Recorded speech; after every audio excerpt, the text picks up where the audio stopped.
ಬಯಸಿದ್ದೆಲ್ಲ ಸಿಗುವಂತಿದ್ರೆ ಬಯಕೆಗೆ ಬೆಲೆನೇ ಇರ್ತಾ ಇರಲಿಲ್ಲ. ಅನಿಸಿದ್ದೆಲ್ಲ ಹೇಳುವಂತಿದ್ರೆ ಮೌನಕ್ಕೆ ಅರ್ಥನೇ ಇರ್ತಿರ್ಲಿಲ್ಲ. ತಪ್ಪುಗಳೇ ಆಗದೇ ಇದ್ರೆ ಹೊಸ ಪ್ರಯತ್ನನೇ ಬರ್ತಾ ಇರಲಿಲ್ಲ. ಕಣ್ಣೀರೇ ಬರೆದಿದ್ರೆ ನಗುವಿನ ಆನಂದನೇ ತಿಳಿತಾ ಇರಲಿಲ್ಲ. ಗೆಳೆಯ, ಕಷ್ಟಗಳು ಎದುರಾಗದೇ ಇದ್ರೆ ಜೀವನದ ಮೌಲ್ಯವೇ ಗೊತ್ತಾಗ್ತಾ ಇರಲಿಲ್ಲ. ಅವ್ರು ನನ್ನನ್ನು ಬಿಟ್ಟು ಹೋದ್ರು, ಇವ್ರು ನನ್ನನ್ನು ಬಿಟ್ಟು ಹೋದ್ರು ಅಂತ ಯಾರ ಬಗ್ಗೆ ಕೊರಗ್ತಾ ಇದೆಯಾ? ಯಾರ ಬಗ್ಗೆನೂ ಚಿಂತೆ ಮಾಡಬೇಡ ಗೆಳೆಯ. ಅವ್ರು ನಿನ್ನನ್ನು ಬಿಟ್ಟು ಹೋಗಿದಾರಲ್ಲ, ಅವ್ರಿಗೆ ನಿನ್ನ ಜೊತೆ ಇರೋ ಯೋಗ್ಯತೆ ಇಲ್ಲ. ಅದಕ್ಕೋಸ್ಕರನೇ ನಿನ್ನನ್ನು ಅವ್ರು ಬಿಟ್ಟು ಹೋಗಿದ್ದಾರೆ ಅಂತ ನೀನು ಅರ್ಥ ಮಾಡ್ಕೋ. ಯಾರ ಜೊತೆ ಎಷ್ಟರ ಮಟ್ಟಿಗಿರಬೇಕೋ ಅಷ್ಟರ ಮಟ್ಟಿಗೆ ಮಾತ್ರ ಇರಬೇಕು. ಎಲ್ಲರೂ ನಮ್ಮವರು ಅಂದ್ಕೊಂಡು ಒಳ್ಳೆತನಕ್ಕೋಸ್ಕರ ಏನಾದರೂ ಮಾಡಲು ಹೋದರೆ ಕೊನೆಗೆ ಅವ್ರ ಪಾಲಿಗೆ ನೀನೇ ಕೆಟ್ಟವನಾಗ್ಬಿಡ್ತೀಯ. ಜೊತೆಯಾಗಿ ಬದುಕುವವ್ರ ನಡುವೆ ಪ್ರೀತಿ ಇರೋದಿಲ್ಲ. ಪ್ರೀತಿ ಇದ್ದವರಿಗೆ ಜೊತೆಯಾಗಿ ಬದುಕುವ ಅದೃಷ್ಟ ಇರೋದಿಲ್ಲ. ನೀನು ಇದನ್ನು ಮೊದಲು ತಿಳ್ಕೊ ಗೆಳೆಯ. ಬದಲಾಗು. ನೀನು ಬದಲಾಗೋ ತನಕ ಈ ಪ್ರಪಂಚ ನಿನಗೆ ಚೆನ್ನಾಗಿ ಕಾಣಿಸೋದಿಲ್ಲ. ಮೈ ಡಿಯರ್ ಫ್ರೆಂಡ್, ಒಂದು ಮಾತು ಹೇಳ್ತೀನಿ ತಿಳ್ಕೊ. ಕಷ್ಟಕ್ಕೆ ಆಗದ ಮಕ್ಕಳು, ಬಡತನ ಹಂಚಿಕೊಳ್ಳದ ಪ್ರೀತಿ, ತಮಾಷೆ ಸಹಿಸದ ಸ್ನೇಹ, ಬೆಳವಣಿಗೆ ಬಯಸದ ಬಂಧುಗಳು.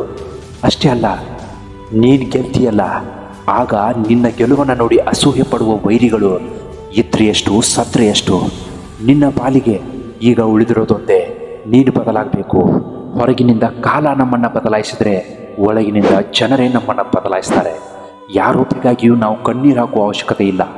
ಅವರು ನಮ್ಮ ಪಾಲಿಗೆ ಸತ್ರು ಅಂತ ನಾವು ಬದುಕೋದೇ ನಮಗುಳಿದಿರೋ ಮಾರ್ಗ. ನಾವು ಸತ್ತ ಮೇಲೂ ಬದುಕಿರಬೇಕು ಅಂದರೆ ಸದಾ ಇನ್ನೊಬ್ಬರ ಹೃದಯದಲ್ಲಿ ನಮ್ಮ ನೆನಪಿರುವ ಹಾಗೆ ನಾವು ಬದುಕಬೇಕು. ಅಂತಹ ಕೆಲಸ ನಮ್ಮಿಂದ ಆಗಬೇಕು. ಜನರಿಗೆ ನಾವು ಬದಲಾದದ್ದು ಮಾತ್ರ ಬೇಗ ಕಾಣಿಸುತ್ತೆ, ಆದರೆ ಅವರ ಯಾವ ಮಾತಿನಿಂದ ನಾವು ಬದಲಾದೀವೋ ಅನ್ನೋದು ಮಾತ್ರ ಯಾರಿಗೂ ತಿಳಿಯೋದಿಲ್ಲ.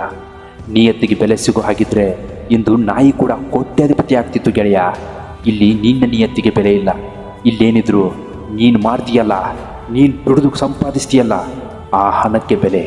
ನಿನ್ನ ನೋವಿಗೆ ನೀನು ಯಾರನ್ನೂ ಹೊಣೆ ಮಾಡಬೇಡ. ಯಾಕಂದರೆ ಅದು ನಿನ್ನ ಅತಿಯಾದ ಪ್ರೀತಿ ಮತ್ತು ಕಾಳಜಿಗೆ ಸಿಕ್ಕಂತಹ ಬಹುಮಾನ ಅಷ್ಟೇ. ಕೊನೆಗೊಂದು ಮಾತು ಹೇಳ್ತೀನಿ, ಯಾರ ಮನಸ್ಸಲ್ಲಿ ನಾನೇ ಸರಿ ಅನ್ನೋದಿರುತ್ತೋ ಆತನಿಗೆ ತನ್ನ ತಪ್ಪಿನ ಅರಿವು ಯಾವತ್ತೂ ಆಗಲ್ಲ.